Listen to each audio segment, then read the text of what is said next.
It's story time.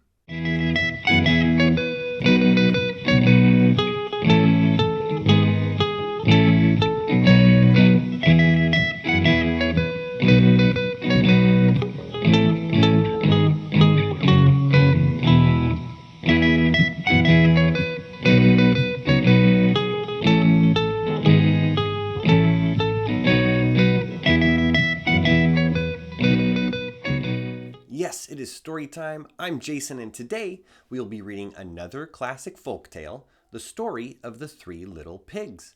This story was originally written in the 1800s, but the version we'll read today is from 1904. 1904 is a very important year for books, especially children's books, as it is the year that the very beloved Dr. Seuss was born. As always, feel free to close your eyes and let your imagination paint the pictures for you, or if you'd like, feel free to watch the screen and you can see the original illustrations by L. Leslie Brooke. Ready? Let's begin. Once upon a time, there was an old sow with 3 little pigs, and as she had not enough to keep them, she sent them out to seek their fortune. The first that went off met a man with a bundle of straw, and said to him, "Please, man, give me that straw to build me a house," which the man did, and the little pig built a house with it. Presently came along a wolf and knocked at the door and said, little pig, let me come in." To which the pig answered, "No, no, by the hair of my chinny chin chin." "Then I'll huff, and I'll puff, and I'll blow your house in," said the wolf. So he huffed, and he puffed, and he blew his house in, and ate up the little pig. The second pig met a man with a bundle of furs, and said, "Please, man, give me that furs to build a house," which the man did, and the pig built his house. Then along came the wolf and said, little pig, let me come in." "No, no, by the hair of my chinny chin chin." "Then I'll puff, and I'll huff, and I'll blow your house in." So he huffed, and he puffed, and he puffed, and he huffed, and at last he blew the house down and ate up the second little pig. The third little pig met a man with a load of bricks, and said, "Please, man, give me those bricks to build a house with." So the man gave him the bricks, and he built his house with them. So the wolf came as he did to the other little pigs and said, little pig, let me come in." "No, no, by the hair of my chinny chin chin." "Then I'll huff, and I'll puff, and I'll blow your house in." Well, he huffed, and he puffed, and he huffed, and he puffed, and he puffed, and he huffed, but he could not get the house down. When he found that he could not, with all his huffing and puffing, blow the house down, he said, little pig, I know where there is a nice field of turnips." "Where?" said the little pig. "Oh, in Mr. Smith's home field, and if you will be ready tomorrow morning, I will call for you, and we will go together and get some for dinner."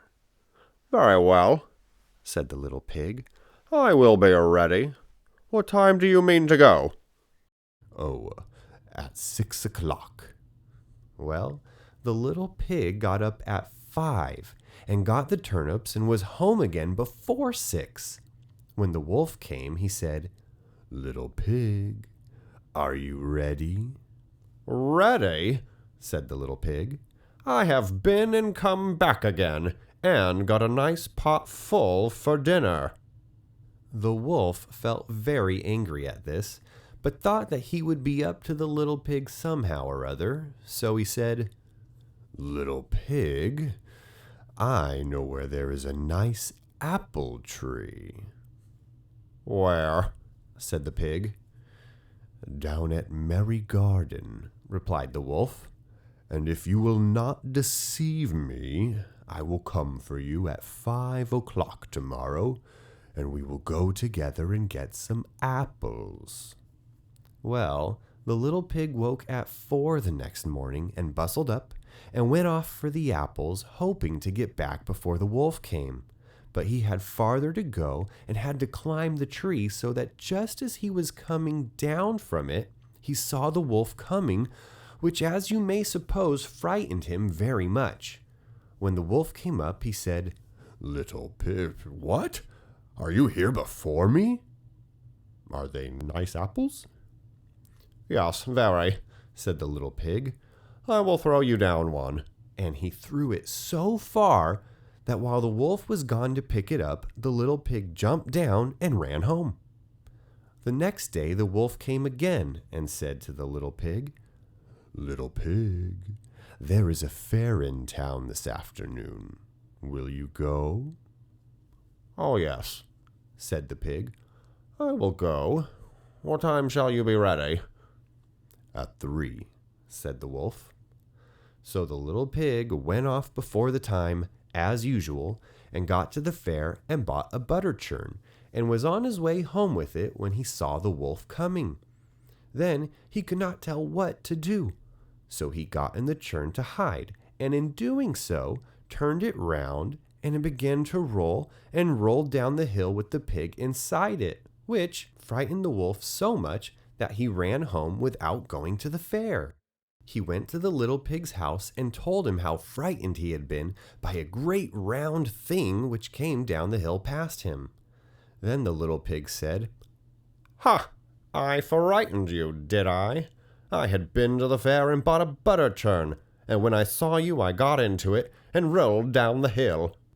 Then the wolf was very angry indeed, and declared he would eat up the little pig, and that he would get down the chimney after him. When the little pig saw what he was about, he hung up the pot full of water and made up a blazing fire, and just as the wolf was coming down, took off the cover of the pot, and in fell the wolf. And the little pig put on the cover again in an instant, boiled him up, and ate him for supper, and lived happy ever after. Thank you for joining me for story time. If you enjoyed the story, please like the video and let me know what you thought. Were you happy how the story ended? Were you glad that the third little piggy won out in the end, or were you hoping that the wolf would have had one more piggy meal? Leave a comment below and let me know what you think. And while you're down there, make sure you subscribe and click that notification bell so you can know when we post our next story, which will have a very special guest, our first special guest, and you won't want to miss that. Okay, we'll see you then.